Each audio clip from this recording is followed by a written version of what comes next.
Alright, today I'm going to review / talk about my Crown Tools Pro PM high-speed steel powdered metal bowl turning gouges.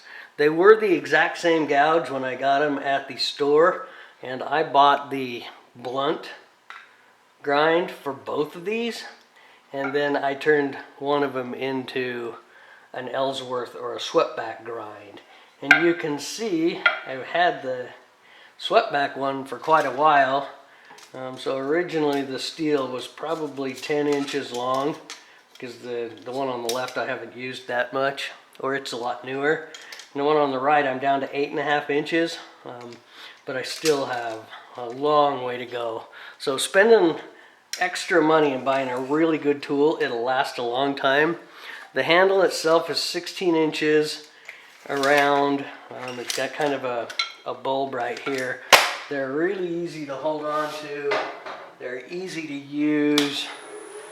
They make a really nice cut. You can see I'm just kind of roughing this out and getting it started. But it is a bowl gouge, and this is 1/2 inch, I believe, and then they call it a 3/8.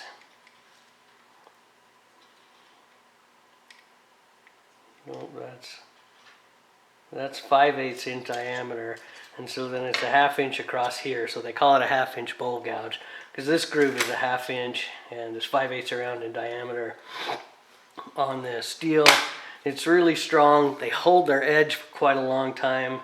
I've been impressed with them, and I've used it a lot. I use it a lot on bowls, and I use it on spindles, because bowl gouges are allowed to be used on spindles, but spindle gouges are not allowed to be used on bowls.